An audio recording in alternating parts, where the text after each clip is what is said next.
பணியில் உற்சாகம். ஆட்டு மயிரையும் சணலையும் தேடி தன் கைகளினால் உற்சாகத்தோடு வேலை செய்கிறாள். நீதிமொழிகள் 31:13.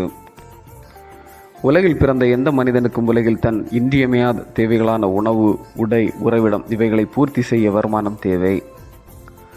இதற்காக கடினமாக உழைக்க வேண்டிய நிலை உள்ளது.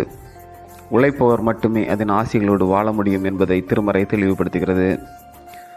வேலையால் தன் கூலிக்கு பாத்திரவான். 1 தீமோத்தேயு 5:18. ஆகவே பணி செய்ய உற்சாகம் தேவை. மனமும் உடலும் சீராக இருக்கும்போது உற்சாகம் பணியில் வெளிப்படும்.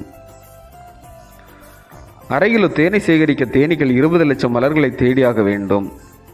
அவ்வளவு தூரம் உழைக்க அவற்றிற்கு உற்சாகம் இருக்கின்றது. திருமறை சொல்லுகின்றது, உழைக்க மனமில்லாதவன் உண்ணலாகாது. 2 தெசலோனிக்கேயர் 3:10. பணி வாய்ப்பு பெற்ற பலர் இன்று கடமைக்காக உழைப்பதை வழக்கமாக கொண்டுள்ளனர். பலர் பிறர் உழைப்பில் வாழ்கின்றனர். இன்னும் பலர் சோம்பேறித்தனமாக தங்களால் பணி செய்ய இயலாது என நாட்களை கடத்துகின்றார்கள். செழிப்பான நிலத்தில் 2 விதைகள் விதைக்கப்பட்டது. 2 விதைகளும் தங்களுக்குள்ளாக பேசும்போது, முதல் விதை, நான் நல்ல முறையில் வளர்ந்து பூமியில் அடியில் ஆழமாக எனது வேர்களை செலுத்தி பூமிக்கு மேலே செழிப்பின் அடையாளமாக பச்சையான இலைகளை கொடுத்து சூரிய ஒளிக்கதிர்களை பெற்றுக்கொள்ள விரும்புகின்றேன் என்றது. அந்த விதை செழிப்பாக வளர்ந்து கனி கொடுத்தது. 2வது விதை, எனக்கு பயமாக இருக்கின்றது.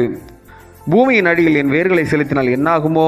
பூமியின் மேல் என் இலைகள் வளர்ந்தால் வெட்டுக்கிளிகள் சாப்பிடுமே. ஆகவே எங்கேயே காத்திருந்தால் எனக்கு நல்லது என்று சோம்பேறியாய் பூமிக்குள் இருந்தது.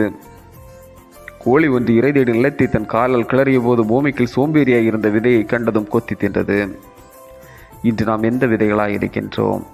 நமது பணிவிடைகளில் உற்சாகமாய் செயல்படும் போது வாழ்வில் உயர்வினை பெற முடியும்.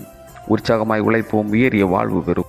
ஜெபம். இரக்கம் நிறைந்த கடவுளே, வாழ்நாள் முழுவதும் உற்சாகமாக உழைக்கவும் அதன் பலனை பெற்று பகிர்ந்து மகிழவும் அருள் செய்வீராக. ஆமேன். இந்த நாள் உங்களுக்கு இனிய நாளாக வரட்டும்.